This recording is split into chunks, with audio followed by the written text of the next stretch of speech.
Well, this morning we of course marked the 75th anniversary of D-Day. We talked about that last week. I hope you got a chance to see some of the commemoration events that happened this week over in England and then over in Normandy, France.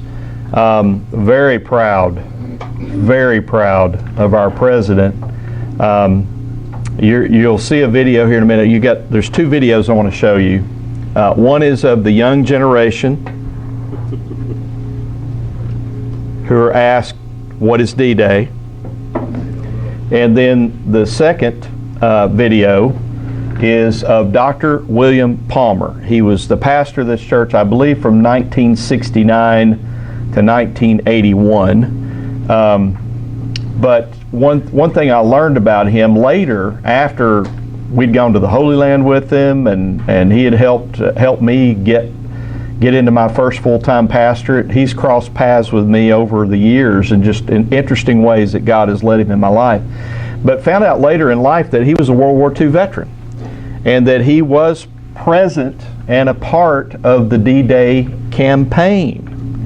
And so some of you folks are going to leave because you're in the choir, and I want y'all to see that his message, because I'm telling you, we talk about the past, but we also talk about what's the word for today, and it's worth the price of admission. So what I'm going to tell you is that the whole video is on my YouTube channel. Okay, so if you go to youtube.com and look up Dr. Cureton. Dr. Cureton, okay, D-O-C-T-O-R, Doctor, spell out the word, look up Dr. Cureton, and then look at the videos, and it'll be the first video. It'll be Dr. Palmer, okay? So those of you who have to leave for choir, I totally get it, but I'm here to tell you it's worth more than anything I could say in this class, because that guy was there, okay? And he's got a great word for today. But I do have a word from the Lord here. And I love these verses out of Jeremiah chapter 20 and verses 11 and 12. But the Lord is with me as a dread warrior. Therefore my persecutors will stumble. They will not overcome me. They will be greatly ashamed, for they will not succeed. Their eternal dishonor will never be forgotten. O Lord of hosts, who tests the righteous, who sees the heart and the mind, let me see your vengeance upon them, for to you I have committed my cause. That's something that over and over again you hear in the orders and in the prayers of President Franklin Delano Roosevelt, which President Trump read. I think you probably heard that. But man, if you did not see his message at Normandy, go to YouTube and look that up. I'm telling you, it will grab your heart big time. So please watch that if you would. But I mentioned to you about the fact that that we've got this man on the street interview here with young people about the day that we talked about last week, and we commemorated the 75th anniversary this week, D-Day. So I'm going to play this man on the street interview here, and you're going to hear what the millennial generation knows about D-Day. D-Day? Is it donut? What's up, guys? Today we're at a college campus in D.C. and we want to know if college students know what D-Day is. That was hard going on the D-Day jump. I landed standing up for the most part, and then went down to my knees and bounced a couple times because I have so much equipment. There's a day of memorial coming up on Thursday. Important day in American history. Do you know what D-Day is? I do not. No. You've never heard of D-Day? Heard of it, I just don't know what it means. I just immigrated here, so not really. D-Day? Is it donut? You've never heard of it before, or you don't know any history behind it? I do not. Impression that you would call it American history, because that is Donut Day? Yeah, is it? That's your best guess, an important day in American history? With free donuts. It's not American history, it's a particular type of American history. It's a particular state narrative of what is American history. What do you mean by that? State narrative. What might something in the civil rights generation, something about liberation within the United States, my mind didn't even go there. So, If I tell you it's about World War II, does that ring any bells? Yes, the dance. Yeah, like Normandy, the beaches of Normandy. He's playing along. Like, what is the He has state's no idea clue. of what is American history? I'm insufferable is what I am at the moment. If I tell you that Wow. Insufferable. Yeah, that's rich there. That's what your educational complex is producing in the schools now, is that, and because it's circling there, that means it doesn't have enough internet bandwidth to play the rest of it. But I think you get the gist. These kids are absolutely clueless. They don't have any idea what D-Day is about. They don't know about the men who went over there and laid their lives on the altar of freedom as a sacrifice for us. They have no clue. They have no clue about what D-Day is. And then she tells them what it is, and they're like, oh yeah. Oh yeah, I remember. No, they don't. They really don't. They have no clue. But that's what public education, when you get to the university and college level, that's what we're producing. Now, some of them said, well, yeah, we kind of got that maybe middle school, high school, so during the normal school, they get something of that, right? But when they get to the university and the college level, they're getting what that Indian with the man bun, that's what they're getting. They're getting anti-American history. They're getting history that is, basically everything that's wrong with America. That America is we're colonizing, we're taking over countries. You'll notice that he said, they talk about the invasion, and it's almost as if it's a negative thing. And he has no clue that we came in there and 2,501 Americans on that day. I told you 4,414 died on D-Day. 2,501 were Americans. We got nothing out of it. The only thing we asked for, and the president said it this week, was enough ground to bury our dead. That's it. And then we went back in there and helped rebuild the very countries that we bombed and defeated. We helped them rebuild. We got nothing out of it. All we did was give and give and give again. And these kids are taught this crap, sorry to use that adjective, I guess, again, right? The crappy history. The crappy history that they're taught, is unbelievable. All right, so I'll move on. It's not going to play. I don't have enough internet juice to do it, apparently, and that's okay. Because I want you to hear from Dr. Palmer. It is absolutely incredible what he says. So let's get to that, and we'll watch it. What's that? Your hotspot, are you using a church? I was using mine and it failed, but that's okay because we're going to watch this instead. We're going to watch this, so it's all good. Let's see if I can get it full screen, huh?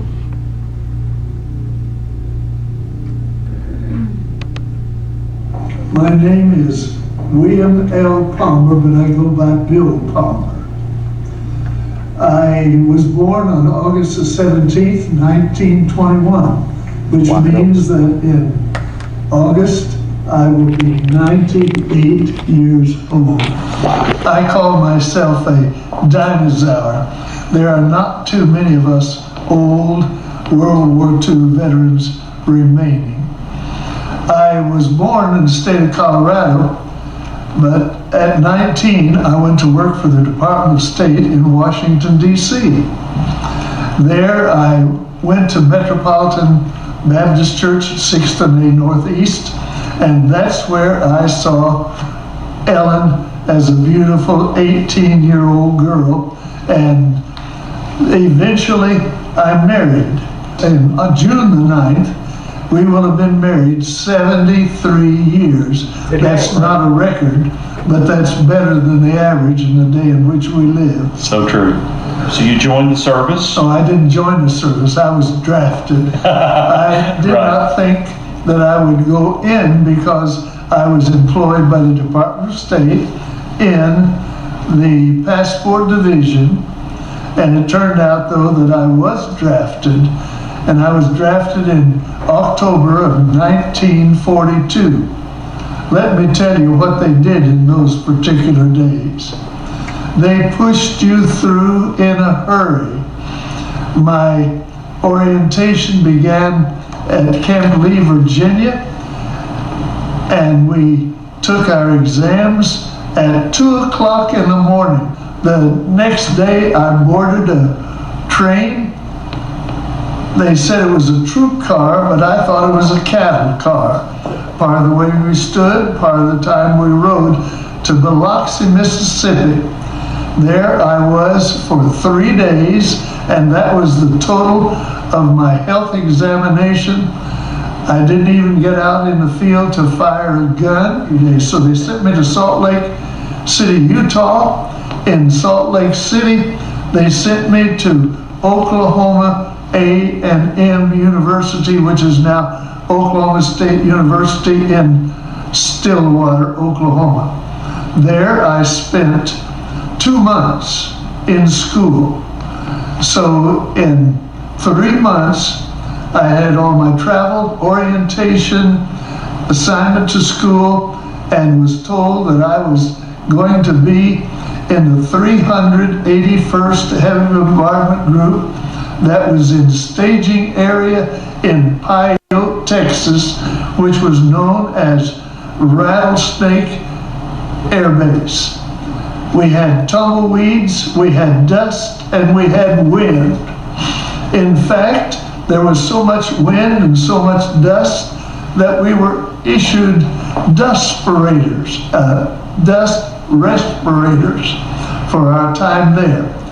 We staged there, then went to Pueblo, Colorado, and from there to Fort Lee, Virginia, and then across the Atlantic Ocean. Now, I didn't know that I was going to get to travel on the Queen Elizabeth, but it had been converted to a troop ship. I do not know how many troops were on it, but I know that I had a bed for 8 hours a day. 2 other men had the same bed and got to sleep during that time. We were issued 1 canteen full of water per day. That wasn't much water for a person to drink. Not at all. But we did not have a convoy going, we didn't know where, but we zigzagged across, and in 5 days we were in Stranraer, Scotland, and there we disembarked. It was midnight, and I was surprised to see all the boys and girls at that time of the night, but it was still day up in Scotland. We took the train to Ridgewell, and that was our base where I lived from April of 1943-44 until May of 1945 when the war was over. So I was a member of the original staff, went to the staging area, went to Ridgewell, and was there. My responsibility was hurried up, and I was put in S3 operations. We were in the headquarters, and I was very blessed to be in the headquarters in the colonel's office. We were the center of what took place in the 381st Heavy Bombardment Groups. There were 4 squadrons, 532nd, 533rd, 534th, 535th, and there was also a service squadron that was with us at Ridgewell. Our responsibility in operations was to receive the teletypes from headquarters. That would tell us which squadrons were to form, how many planes would go from each squadron. Now, each plane carried 10 men. 4 of them were commissioned officers, 6 of them were non-commissioned officers. But let me tell you this, the person who really ran headquarters were two master sergeants who had already been in the military for nearly 30 years. And those two men were responsible for most everything we did. Because the colonel, these other officers wanted to fly. And so we had the responsibility, directed by these old Army non-commissioned officers.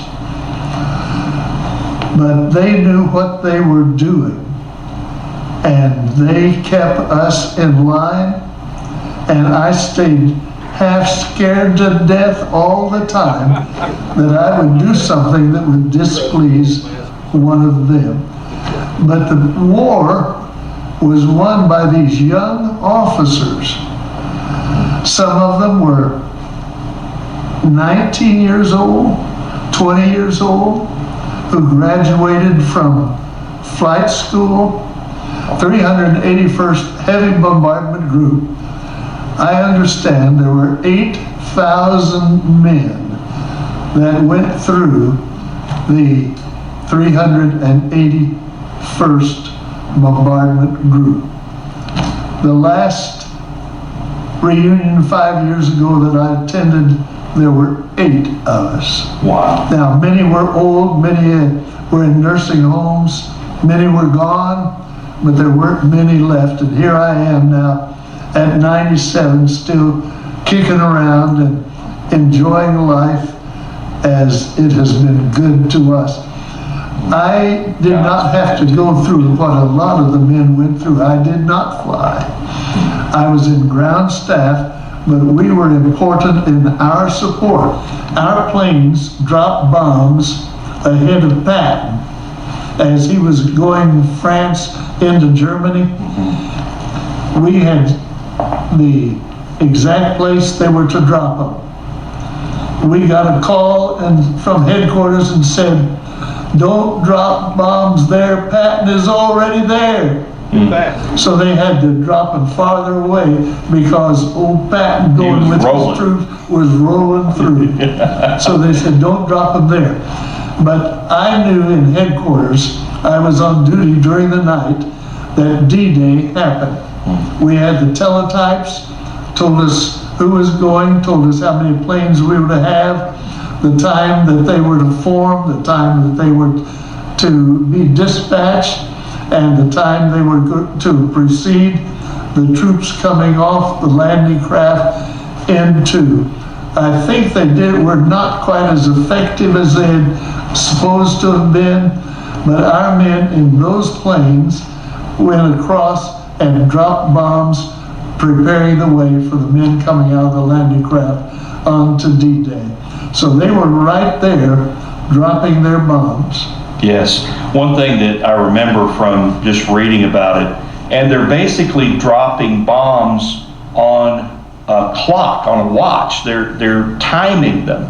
Tell us a little bit about that Atlantic Wall. What were some of the perspective that your commanders, as they talked about, what a daunting task this was going to be to invade France and retake it and liberate it.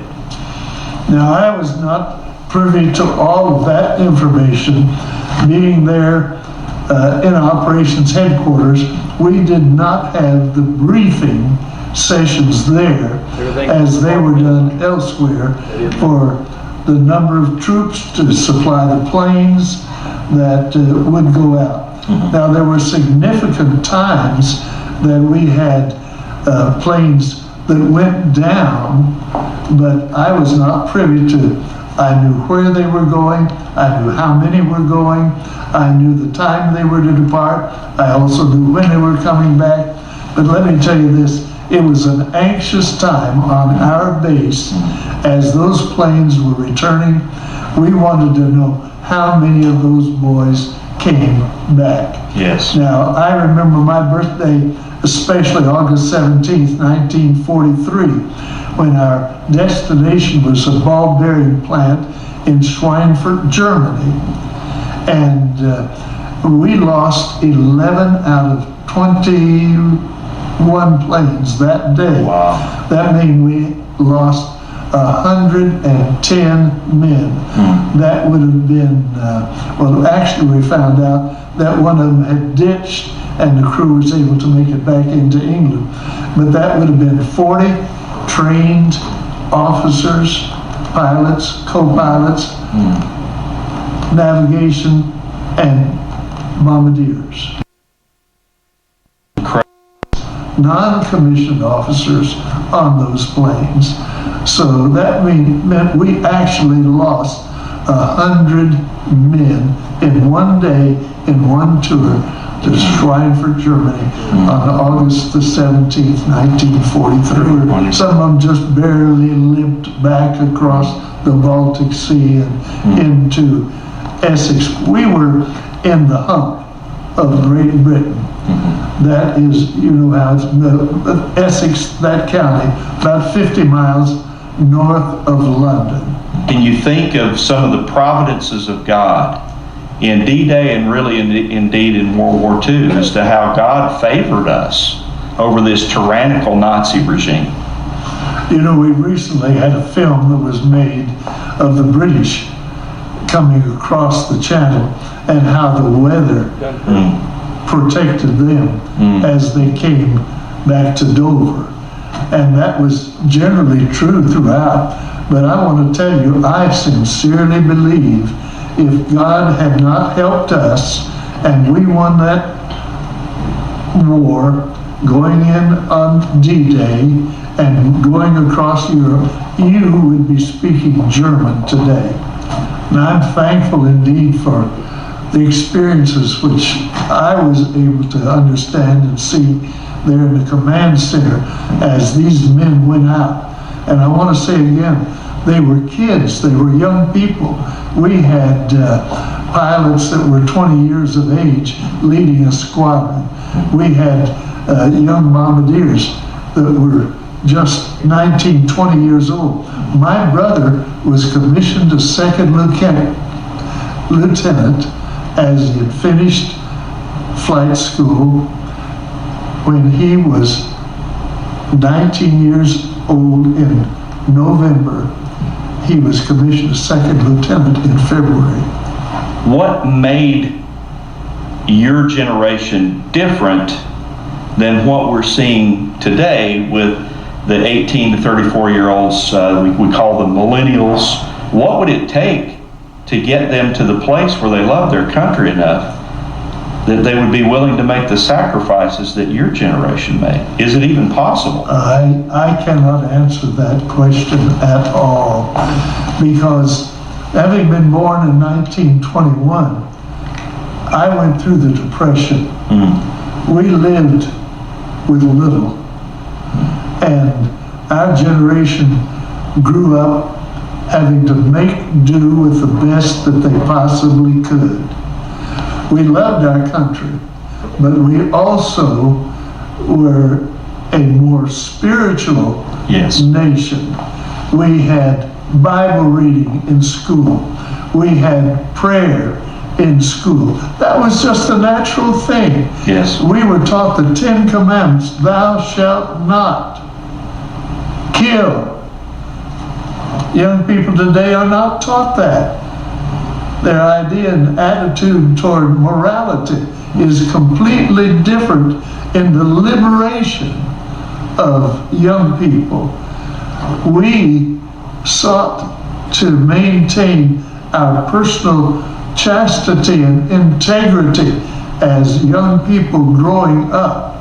But I want to say this, there was something else about the support that our generation who were able to be in the military, the support that we had, I could not believe what was done in those days as far as the manufacturing of planes, the taking of those planes to Europe, the loss of many, many planes on the battlefield, and also accidental. We had a plane dropped a bomb and disintegrated and killed many people right on our air base. But those planes were replaced. The men who were lost were replaced with young men. They came in. They believed in their country. They believed in their God. And they wanted to see victory for God's people representing the United States. One nation, indivisible, under God. Under God. Amen. Amen. How do we reinstill a love for God and country like you had when you were coming up? Where did I get that? I got it from my parents. Mm-hmm. And it has to go from parent to child. I heard someone say one time, what you allow in moderation, your children and grandchildren will take to an extreme. Wow. That's and true. I called my parents when I was a teenager old fuddy-duddies. But I thank God every day I'm alive for things that my parents not only allowed me to do, but things that my parents forbid me to do. Yes. Sometimes saying no is the most loving thing that a parent can do. Now, our children are all in church, the three that we have, but their children today do not attend church like their parents, like we were. So what would you say then? You've got a word to the parents. What would you say then to the church leadership? And what would you say to the pastors as to how we can instill a better sense of duty and sacrifice, a love for country like you had? Did you have that kind of thing reinforced in your churches as you were growing up? Yes. And I believe that there truly needs to be, I'm going to call it expository preaching, taking the Bible and preaching the Bible and preaching the whole gospel. Yes.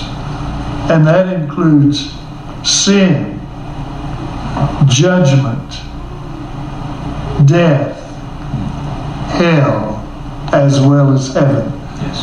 How many churches are there today where you never hear a word about judgment or hell? But I think Jesus talked more about judgment and hell than he actually did about heaven. So there is a responsibility on preachers to be mighty men of God in preaching the Bible as the Word of God. But what would you say to that pastor who says, you know, we really don't need to focus on patriotism when it comes to America? I would just say to him, man, you've lost your way. Because as we have a responsibility to God,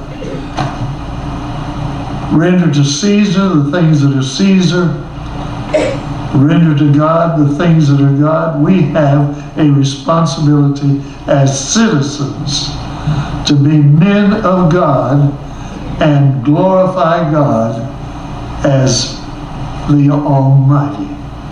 Let me tell you, I believe that where we really lost it was to allow the extreme, I, as a boy growing up, called a modernist, the liberals, to take over education. And the great institutions of our nation, many of them were established to train preachers. That's right. And they were established by denominations, Baptists, Methodists, Presbyterians. They were Christian institutions. And these, quote, pseudo-intellectuals left God out because they were so smart. And as a result, we brought in a whole generation in education, in our schools, in our universities that have nothing to do, and they've been taught there is no God. You are law unto yourself. You make your rules. Every man do that which is right in his own sight. And that has brought us to where we are at the present time in this country. So what's the answer? What's the answer? Get back to God and get back to the Bible and the authority of the Word, and let us listen to God's Holy Spirit teach us those things that are really important in time and in eternity. You remind me of a prayer that we talked about earlier. Franklin Delano Roosevelt, he stepped up on D-Day in the evening. FDR got on the national radio airwaves and prayed a little bit over 6 minutes to Almighty God, asking for His help for our cause. Would that be strange if, say, the president today were to go to the airwaves and grab the microphone and say, I want us to pray? Would that be a strange thing? That would surprise me. Yeah, I think it would surprise everybody if we're ever going to be a nation that's one nation under God. Will it not take political leadership? Absolutely, no question about it. We have to be committed to Him first of all. Yes, yes. Well, on D-Day, obviously, there were, the human cost of D-Day was tremendous. We celebrated, of course, 75 years this week. You were there. You were very much aware of what was going on. Those men were willing to make that sacrifice. What made them able to get on those troop transports knowing that maybe half of us aren't going to make it back, or even less? Their love of family, their love of country, their love of God. They've said there were no atheists in foxholes, more praying going on. Absolutely. Important relationship with our Creator, that life has meaning, but life also has consequences. And today, people are not taught that there will be consequences for their immorality, for their lack of trust and faith in relationship with God. That's about all I can say about it. It's just incomprehensible. But they had a devotion, a dedication, and a desire to protect their homeland, to protect their families, and protect their future. Well, one thing that we did not get on camera, unfortunately, and that was the end of the war. When VE Day came, Hitler, of course, as you know, committed suicide before the Allies could get to him. The Russians and the Americans met and finally, closed out that war in May of 45. So a little less than 1 year later, we had won that war with a lot of sacrifices made. But just a couple of days after VE Day, Victory in Europe Day, his 381st Bombardment Group, there were 32 men who asked the commanding officer to go on liberty. And they wanted to go to the Isle of Man, which is an island right off of Ireland. And Dr. Palmer asked his commanding officer, can I go? And he said, no, I'm not going to let you go. The other 31 are going to go, but I need you. I've got something that only you can do, and you got to stay. So he was put out by it. He was not real happy about it. He wanted to go with his guys, right? Well, those 31, they loaded up on a plane, and they flew over to the Isle of Man, and they ran into bad weather. The ceilings were real low, the clouds were low, a lot of rain and wind, bad stormy weather. flew in there. The pilot couldn't see what was going on. Obviously visual flight rules back then with the planes they had. They don't have the technology they've got today.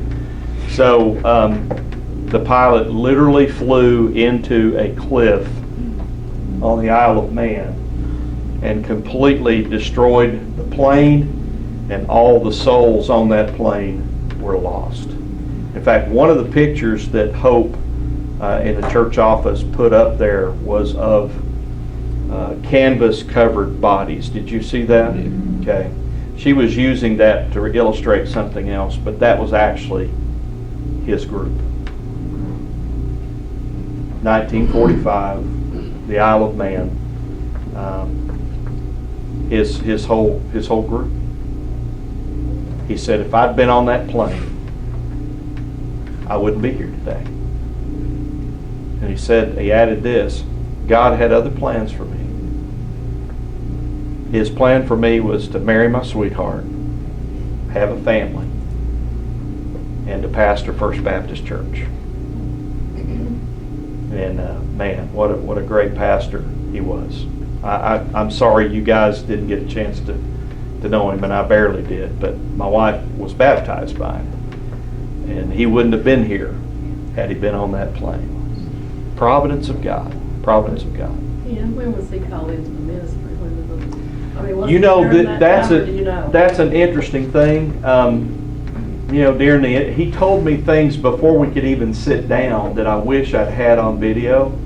But he had already felt called to preach before D-Day.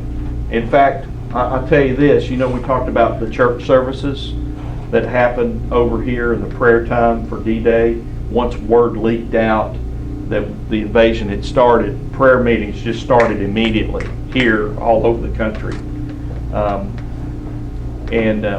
One thing they were doing in England, of course, because they knew that it was going to happen either the 5th or the 6th. Remember, they canceled the 5th. Weather was too bad. But they were having church services. Remember, I told you that the chaplains were gathering the men. They were having church services. I think the King of England even prayed, led the country in a national day of prayer about this, praying for the efforts. But Dr. Palmer preached on 2 successive nights in a Baptist mission. He had already felt called to ministry.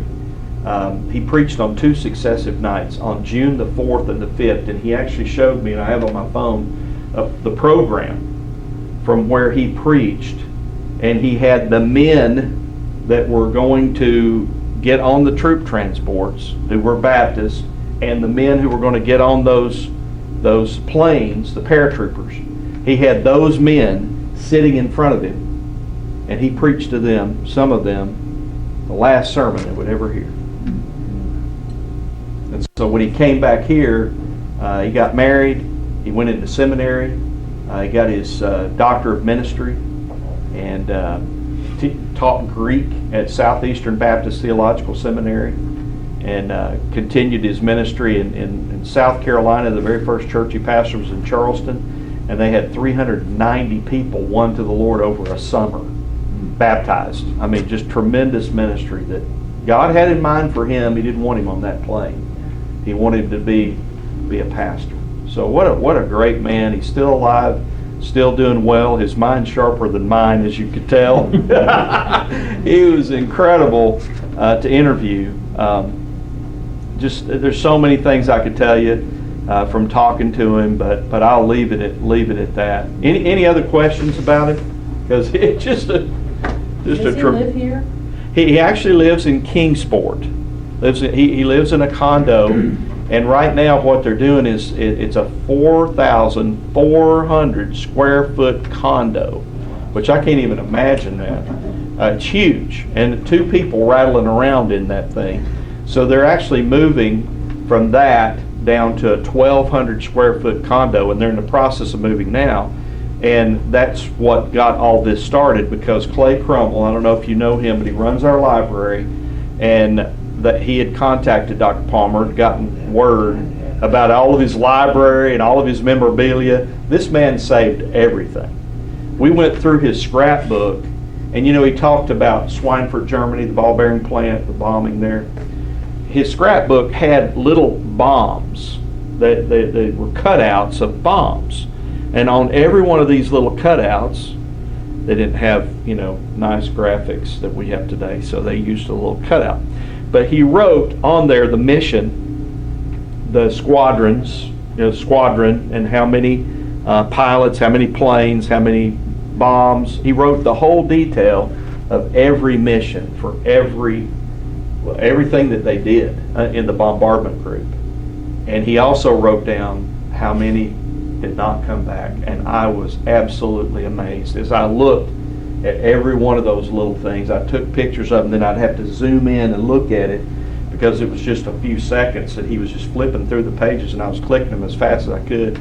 But I was struck by, just like he talked about Schweinfurt and how they lost 11 out of 21, just struck by the sheer numbers of men who went up in those planes, and from the German flak and fire that they trained on those guys. They knew they were coming, they knew what they were about, they knew what they were trying to do. They were trying to take out their industrial and military complex as they were flying over and doing their bombing raids. They took out so many of those guys. Those planes would come back just limping back, one engine out, or holes shot through them, like crazy. A lot of the men dead on board, and then a lot of those planes, they never came back. And that's what he dealt with day after day after day as a part of his service. It'd be great if that could be shown in the schools here. Oh man, wouldn't it? If that could be shown. Yeah. I did a 46-minute interview, and how I like to bloviate, so Hope decided she would cut a lot of. So I was trying to set the stage with some of my questions, but she also cut him out when she felt like he wasn't. But man, it was worth the 46 minutes to hear just the little extra stuff you got. But it's 25 minutes, and surely anybody could show something like that. But to me, the price of admission is what he had to say about, okay, compare these 19, 20-year-olds, which he said won the war, with what you're seeing with the millennial generation today, the 18 to 34. Your son notwithstanding, I get it. There are some outliers, but there are a bunch of other people like you saw in that first video who need their rear ends kicked and their heads reorganized, up here. Rear end kicking to get him where he is today. Yeah. Statistic-wise, 71% of young people in America are not qualified to get in the military. Either they're overweight, they can't pass the entrance exam, they've taken drugs and a few other things. I know because I know a lot of recruits. Yes, sir. And you served, right? Retired. Yeah. And you only got 29% of young people that all branches have to recruit from. In that age group, 18 to 24. Yeah. Look at that. Thankfully, President Trump just shut down one category, the transgenders. Yes. If you don't think elections matter, think about that. And think about it when 2020 rolls around and you may be tempted to do something stupid. Don't. Your military depends on it, okay? All right, so, yes, sir. Wayne, do you have something? No. Okay, yeah. One thing that made that generation what they were though was they went through having that done. So yes. This generation's got everything. Spoiled to death. Yeah, exactly. The more we give, the more. Yeah. It really scares me to think. General Boykin, the survey that I looked at was last week. I think I reported 50% are not patriotic. Or no, maybe it was just in the video interview that they cut. 50% in the poll I looked at of millennials said they're not patriotic, they're not proud of their country. General Boykin just reported this week there was another poll done of the 18 to 34s, and it came out to be 60% of millennials are not patriotic, not proud of their country. So if we were to get into a serious armed conflict that's larger than what we've seen in these small, deals that we've been doing, in Afghanistan and Iraq, if we were to get into a serious war, I wonder, would there be enough like you say, down to 29% pool to choose from. Would there be enough young men? But like you stated earlier, So- these young people were taught to do that in our schools. Yeah, right. It's the character of the training they're getting now in their youth in the schools and in the colleges. Right. To go against the government. So Yes. that's where they're learning it from. So I don't know if you can directly blame them or not. Yeah. Because it's the generation before them that's teaching them these things. If I were President Trump, I would say to the colleges and universities, because public funds go to colleges and universities unless they're completely private, and most even private take some federal funding. But I would mandate that they absolutely throw out all of the American history that is being taught in the colleges and universities and replace it with the real American history about our godly heritage, about the providence of God being involved in it. And yes, point out the flaws and the fact that yes, we did have to have a civil war over slavery, and yes, we needed to correct the civil rights situation. Yes, I understand that. Yes, we needed to have women the right to vote. I get it. We've not been perfect from the beginning, but I'm telling you, all they get is the negative today. They just get the negative, and what they're sold is capitalism's evil, we need socialism. What they get is your heroes, American heroes, they're flawed, they were evil people. We need new heroes. We need a new country. We need to redo the Constitution. We need to redo everything in here because we've got a flawed foundation in America. That's what they're taught. I would mandate that not one dime of tax money is coming to a college or university unless they teach things right when it comes to American history. And make them learn civics and make them learn what D-Day is all about. And if they don't learn that in college, then they don't pass. You know, Sorry, I can get exercise. you know, that's what Islamists did in Afghanistan. They blew up all the statues of history and stuff over there. Yes. Oh, yeah. Changed society the way they wanted. Jonah, the tomb of Jonah and all these Destroyed other... them all. Yeah, because destroy them. The Islamic theory, and this is based on my military experience and stuff, is to make the entire world Islamic. Yeah. Oh, That yeah. is their life theory. And then you get the radical Islamists, they want to live back in the 6th and 7th century. You Yeah. can't do that today in the No. world the world is, but that's what they want. Yeah, and the same thing is true of the liberals in America. Karl Marx is credited with saying, take away the heritage of a people and they are easily persuaded. George Orwell wrote 1984. He said, whoever controls the present controls the past, and whoever controls the past controls the future. Now you think about that. Exhibit A, and I've got 3 minutes. Let me tell you one story, and I'll tell you how this is being done. You know the Capitol Visitor Center that was, I don't know, $9 billion that our government spent on that? There at the U.S. Capitol building. You basically, if you go on a tour now, anybody been on a tour Washington, D.C., the Capitol building? All right, so you've been through the Capitol Visitor Center. You go downstairs and you go through the Capitol Visitor Center, you meet up with your congressman or staffer or whoever's going to take you on the tour. These little people with red vests will take you on a tour around the Capitol, and they'll tell you very limited information, nothing Christian heritage in it at all. None. Zero. I can take you there and we can spend hours to talk about the Christian heritage. It's right in front of you, in statues and in paintings, all the way around the place. But here's the deal. Capitol Visitor Center, it was made back, what was it, 04, 05, 06. I think it was dedicated 06, but it was being put together. Guess who was in charge of putting it together? You might remember her from Judge Kavanaugh fame, Dianne Feinstein. Senator Feinstein was in charge of the Capitol Visitor Center.